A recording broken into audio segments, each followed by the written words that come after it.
Xin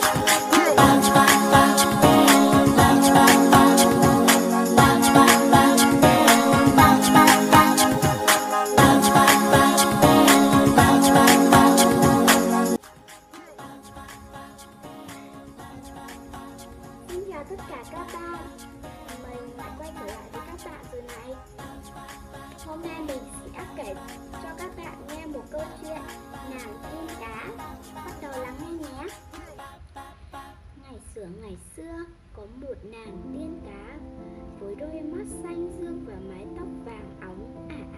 Nàng sống dưới lòng đại dương trong một lâu đài nguy nga tráng lệ. Mặc dù nàng có tất cả mọi thứ mà mình mong muốn, bao gồm cả một giọng hát tuyệt vời, nhưng nàng vẫn luôn cảm thấy buồn. Nàng thật sự muốn biết về thế giới loài người.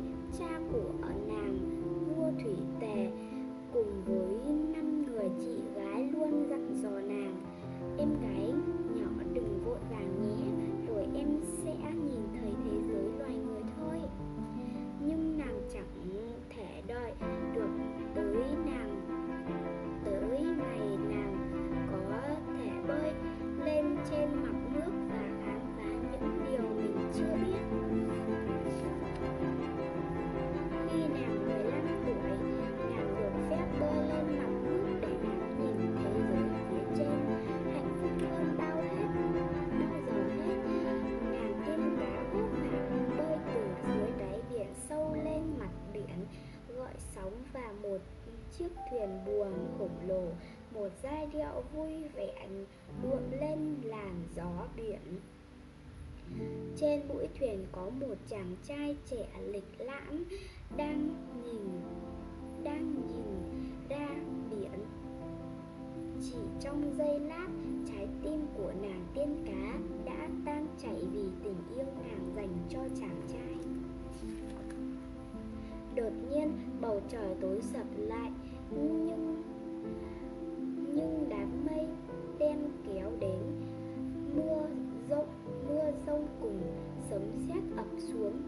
Sóng đánh mạnh khiến chiếc thuyền gãy và đôi rồi lao xuống đáy biển sâu. Nàng tiên cá chỉ kịp nắm lấy tay chàng hoàng tử còn đam mê lan, rồi kéo chàng vào bờ và đặt nằm trên cát. Khuôn mặt của hoàng tử trông thật khô ngơ tuấn tú. Nàng tiên cá nhỏ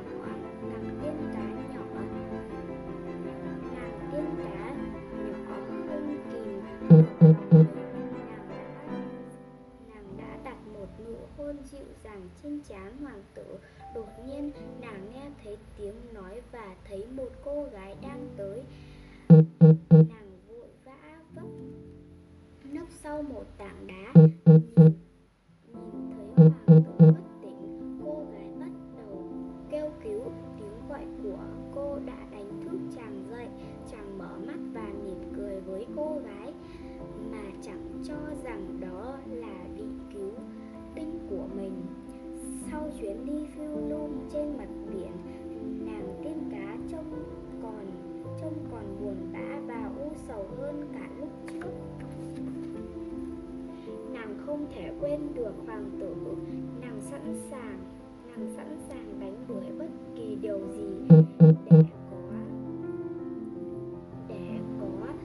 để có thể thành con người và để sống cùng với chàng.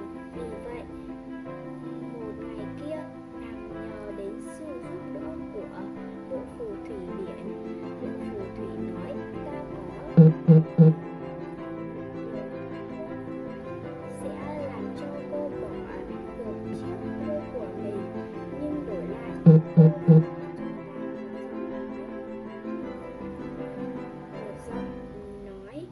nói của cô. Tuy nhiên, nếu việc kết hôn của cô với hoàng tử không thành, cô sẽ trở thành bọt biển mãi mãi, tùy cô lựa chọn. Nàng tiên cá đồng ý và uống thuốc liều. đắng đó. Sau những cơn đau ghê gớm, nàng nhìn thấy chiếc đuôi của mình đã biến thành đôi chân đáng yêu. Nàng kiên cá bơi nhanh tới bờ biển nơi nàng gặp hoàng tử trước đây. Lúc đó nàng nhìn thấy nàng đang đi tới. Hàng ngày chàng đều tới đây tản bộ với hy vọng gặp được cô gái đã cứu mình. Nàng tiên cá nóng lòng muốn giải thích mình chính là người đã cứu nàng khỏi vùng đắm thuyền, nhưng nàng không thể nói được.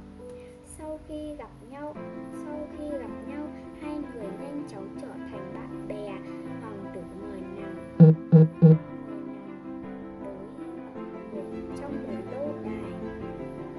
trong lâu đài của chàng và đối đãi với nàng như với một cô em gái.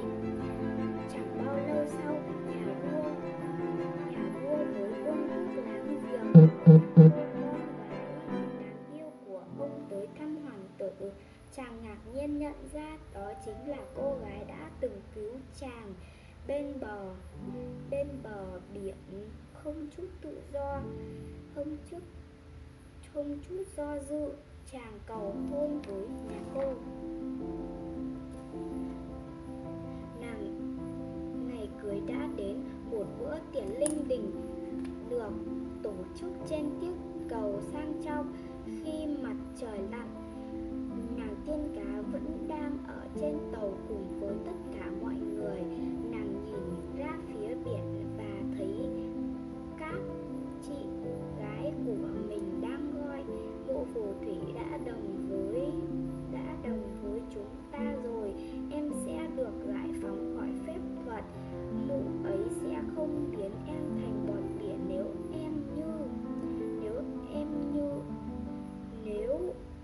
em giết cô dâu và chú rể. Nhưng nàng tiên cá không thể làm được điều đó. Thế rồi nàng gieo mình vào giữa những con sóng và cơ thể nàng tan thành bọt biển. Những cô gái của thương cảm cho nàng nên đã đưa linh hồn của nàng lên mặt biển và mang nàng bay lên bầu trời cao cùng họ.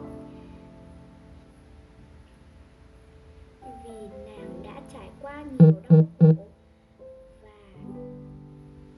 và nàng rất nhân hậu nên giờ đây linh hồn của nàng đã trở thành bất diệt. Câu chuyện của tớ đến đây là hết rồi. Tạm biệt tất cả các bạn nhé. Nhưng mà đừng quên một